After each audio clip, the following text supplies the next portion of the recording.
All right, let's talk about the latest outrage out of Trump land, which is the religious service the morning of the inauguration. As is typical, the president-elect, the morning that they're going to be inaugurated, attends a religious service in Washington, D.C.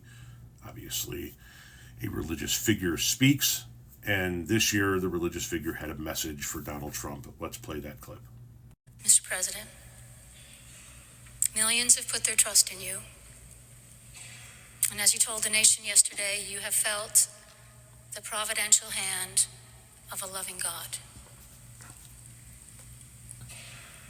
In the name of our God, I ask you to have mercy upon the people in our country who are scared now. There are gay, lesbian, and transgender children in Democratic, Republican, and independent families, some who fear for their lives. And the people who pick our crops and clean our office buildings, who labor in poultry farms and meat packing plants, who wash the dishes after we eat in restaurants and work the night shifts in hospitals, they may not be citizens or have the proper documentation. But the vast majority of immigrants are not criminals. They pay taxes and are good neighbors. I ask you to have mercy, Mr. President, on those in our communities whose children fear that their parents will be taken away, and that you help those who are fleeing war zones and persecution in their own lands to find compassion and welcome here. Our God teaches us that we are to be merciful to the stranger, for we were all once strangers in this land. Literally everything she said was true. There are people in this country, now that this man has been elected and inaugurated, that fear for their lives. There are people in this country, now that this man has been elected and inaugurated, that fear that they are going to be rounded up and shipped to another country. And their children are in fear that that's going to happen as well. And if you believe that the Bible is the word of the God and you believe in that God, then what she said that God teaches about being merciful to the strangers in your land is accurate as well. I am not a religious person. I'm an atheist. Now, we all know that Donald Trump does not like going to church. If he did, he'd go more often. So before you guys even start typing, stop. If he wanted to go to church, you would see him in church, and he would make sure you saw him in church. The same way he has made sure you have seen him do everything since the 1970s. And that was an uncomfortable man in that church. And then to have a pastor lay out those truths for him made him a hell of a lot more uncomfortable. So what was the end result of that? Well, initially we had this. This is a news reporter asking Trump what he thought of the service. What did you think of the service? What did you think? Did you like it? Did you find it exciting? Not too exciting, was it?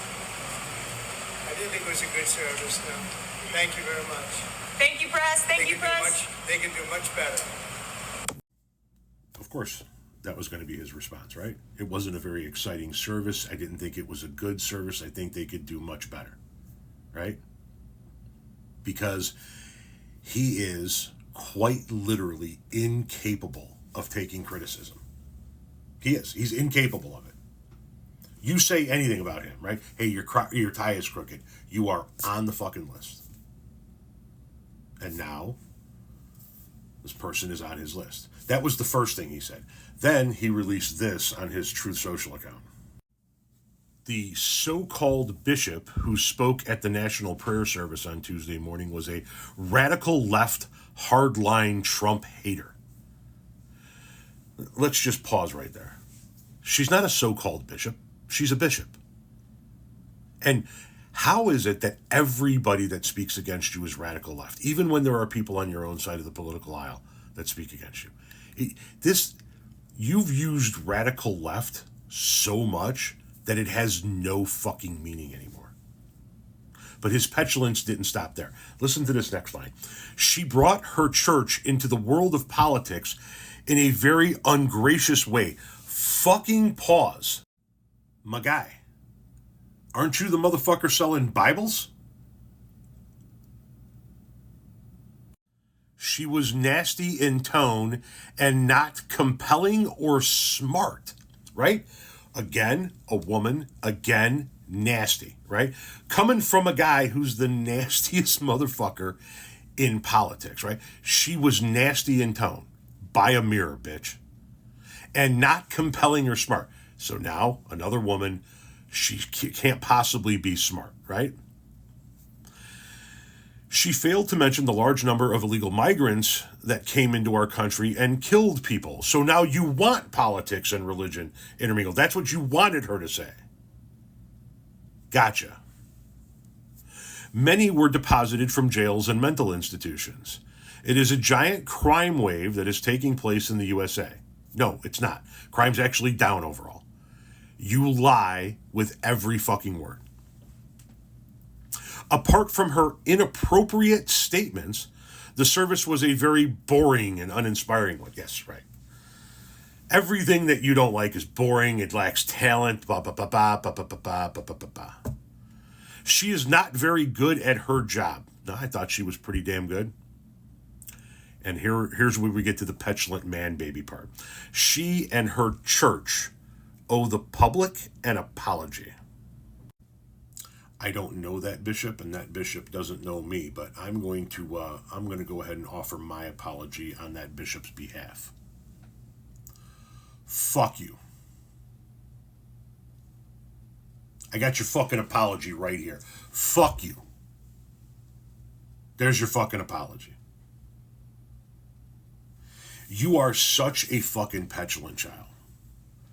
You are the weakest kind of human being. And of course, what does the cult do? Boy, they step up, don't they? They step up.